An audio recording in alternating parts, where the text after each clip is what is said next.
والله ما طلعت شمس ولا غربت إلا وأنت. تو علماء نے جواب دیا کہ 5 بنیادی نعمتیں ہیں جو اللہ نے ہر انسان کو عطا کی ہوئی ہیں: روٹی، کپڑا، مکان، بیوی اور سواری. یہ کتنی نعمتیں بنی؟ 5 نعمتیں: روٹی، کپڑا، مکان، بیوی اور سواری. اور قرآن مجید میں اللہ تعالیٰ بنی اسرائیل والوں کو فرماتے ہیں وَجَعَلَكُمْ مُلُوكًا، اے بنی اسرائیل والو ہم نے تو تمہیں بادشاہ بنایا. تو مفسرین نے لکھا ہے جس بندے کو 5 نعمتیں مل جائیں وہ بادشاہوں جیسی زندگی گزارتا ہے. روٹی، کپڑا، مکان، بیوی اور سواری. جس بندے کو یہ 5 نعمتیں مل جائیں اس کی زندگی شاہانہ زندگی ہوتی ہے. اور یہ نعمتیں آج کے دور میں تو اکثر لوگوں کو حاصل ہیں. ہر بندے کو اللہ نے روٹی دی، کپڑا دیا، مکان دیا، بیوی دی اور سواری بھی دی. یہ الگ بات کہ کسی کو گاڑی ملی، کسی کو موٹر سائیکل ملا، سواری تو ملی ہے نا. پہلے زمانے میں کسی کو اونٹ ملتا تھا، کسی کو گھوڑا، کسی کو گدھا، سواری کہلاتی تھی. آج کے دور میں بھی سواری ملی ہے. کون سی؟ گاڑی کی ہو یا سائیکل موٹر کی ہو، سواری تو اللہ نے دی ہوئی ہے نا. تو جس بندے کو یہ 5 نعمتیں مل جائیں اللہ نے اپنی ساری نعمتیں گویا اس کو عطا فرما دی. وہ خوش نصیب انسان ہے، وہ بادشاہوں کی زندگی گزارنے والا بندہ ہے. تو اللہ نے 5 نمازیں اس لیے فرض کی، میرے بندو تم 5 نمازیں پڑھو گے تو گویا یہ جو زندگی کی 5 بنیادی نعمتیں ہیں تم ان کا شکر ادا کرنے والے بن جاؤ گے، میں تمہیں اپنے شکر گزار بندوں میں شامل کر لوں گا. بعض علماء نے کہا کہ نہیں، انسان کی زندگی میں 5 حواس ہیں جن کو حواس خمسہ کہتے ہیں. ان کی مدد سے ہم زندگی گزارتے ہیں. یہ 5 حواس کون سے ہیں؟ دیکھنا، سننا، چکھنا، چھونا اور سونگھنا. 5 حواس ہیں. ہم ان حواس سے کسی بھی چیز کے بارے میں معلوم کر سکتے ہیں کہ یہ کیسی ہے. تو یہ 5 حواس اللہ نے ہر انسان کو عطا فرمائے جن کی وجہ سے زندگی اچھی گزرتی ہے. آپ بتائیں اگر کسی کو آنکھیں نہ ملیں تو زندگی کا کوئی مزہ رہ جاتا ہے؟ یا کسی بندے کو سننے کی نعمت نہ ملے تو زندگی کا کیا مزہ؟ یا کسی بندے کو سونگھنے کی نعمت نہ ملے تو زندگی کا کیا مزہ؟ یا کسی بندے کو ذائقہ ہی نہیں ہے، جو کھا رہا ہے سب ایک جیسی چیز ہے تو زندگی کا کیا مزہ؟ تو زندگی کا مزہ ان 5 حواس کے ساتھ آتا ہے. بات سمجھ آ گئی؟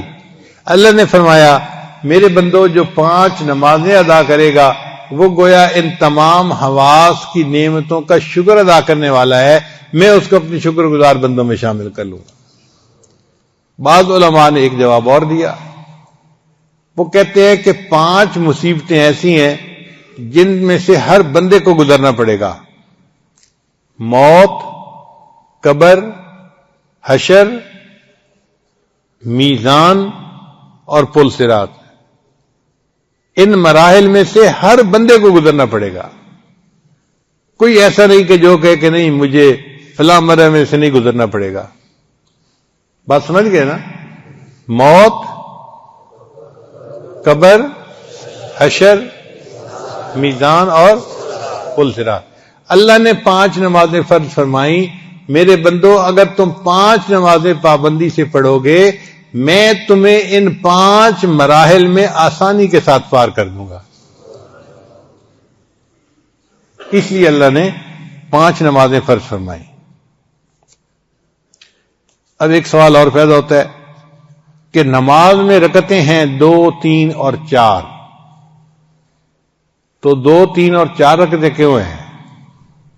علماء نے جواب دیا اللہ نے فرشتوں کو پیدا کیا اولی اجنحۃ مثنی و ثلاث و رباع.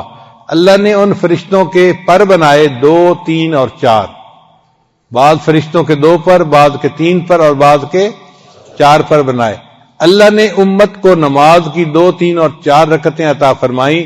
میرے بندو فرشتے پرواز کرتے ہیں تو وہ عرشوں تک پہنچ جاتے ہیں. تمہیں میں نماز کی رکعتیں دے رہا ہوں تم نماز پڑھو گے میں تمہیں روحانی پرواز عطا فرما دوں گا۔ پھر پورے دن میں 17 رکعتیں فرض ہیں۔ کتنی رکعتیں فرض ہیں؟ 17 رکعتیں۔ وہ کیسے؟ 2 رکعت فرض ہے فجر کی، اور 4 رکعت فرض ہے ظہر کی، 4 اور 2 6، اور 4 رکعت فرض ہے عصر کی، تو کتنے ہو گئے؟ 10 ہو گئے، اور 3 رکعت فرض ہے مغرب کی، تو 10 اور 3، اور عشاء کی پھر 4 رکعت، تو کتنی ہو گئی؟ 17 رکعتیں فرض ہیں پورے دن میں۔ تو 17 رکعتیں اللہ نے کیوں فرض فرمائی؟ علماء نے جواب دیا کہ اللہ تعالیٰ نے معراج کی رات اپنے محبوب کو 17 چیزوں کی سیر کروائی تھی۔ ایک 7 جہنم کے حصے تھے، لہا 7 ابواب، قرآن مجید میں ہے کہ جہنم کے 7 دروازے ہوں گے، ہر حصے کا الگ دروازہ ہوگا، ہر سٹوری کا الگ دروازہ ہوگا۔ تو جہنم کے کتنے حصے ہوئے؟ 7۔ اور اللہ نے جنتیں 8 بنائی ہیں۔ جنت کے دروازے کتنے ہیں؟ 8 ہیں، جہنم سے زیادہ، اس لیے کہ جس طرف زیادہ جانا ہو لوگوں نے وہاں کا دروازہ بڑا اور زیادہ رکھوایا جاتے ہیں۔ اللہ کا ارادہ یہی تھا، میں نے اپنے زیادہ بندوں کو جہنم میں نہیں ڈالنا، زیادہ بندوں کو کہاں بھیجنا ہے؟ تو اللہ نے جنتیں کتنی بنائی؟ 8 بنائی، اور جہنم کے درجے کتنے بنائے؟ یعنی شروع سے اللہ کا ارادہ رحمت کا تھا کہ میں نے اپنے بندوں کو زیادہ ادھر بھیجنا ہے، تو اللہ نے 8 جنتیں بنائیں اور جہنم کے دروازے 7 بنائے۔ تو 8 اور 7 کتنے ہو گئے؟ 15، اور ایک عرش اور ایک کرسی، تو کتنے بن گئے؟ اللہ نے اپنے محبوب کو معراج کی رات 17 چیزوں کی سیر عطا فرمائی، اور مومنوں کو اللہ نے 17 رکعتیں عطا فرمائی۔ میرے بندو، اگر تم 17 رکعتیں ادا کرو گے تو میں اس کے بدلے تمہیں روحانی معراج عطا فرما دوں گا۔ اپنے محبوب کو تو جسمانی معراج عطا کیا تھا، تمہیں کیا عطا کروں گا؟ روحانی معراج عطا کروں گا۔ اس لیے یہ نماز جو ہے نا، الصلاۃ معراج المومن، نماز مومن کی معراج ہے۔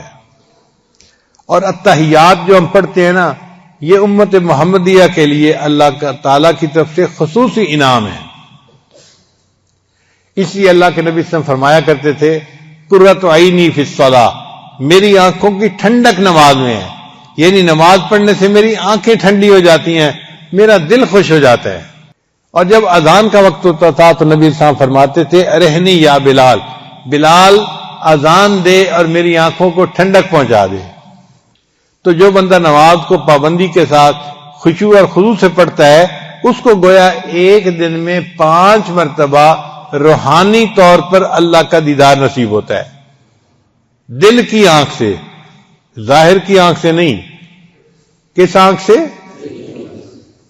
دل کی۔ ظاہر کی آنکھ سے تو ہمیں جنت میں اللہ کا دیدار ہوگا، دنیا میں ہمیں دل کی آنکھ سے دیدار ہوتا ہے۔ اب ہمارے دلی بھی نابینا ہوتے ہیں تو ہم اللہ کا دیدار کیا کریں؟ اللہ نے تو فرما دیا کہ تم اپنے رب کی عبادت ایسے کرو، ان تعبد اللہ کأنک تراہ فإن لم تکن تراہ فإنہ یراک، اللہ کی عبادت ایسے کرو جیسے تم اللہ کو آنکھوں سے دیکھ رہے ہو، اگر یہ درجہ حاصل نہیں تو ایسے کر لو جیسے اللہ تمہیں دیکھ رہا ہے۔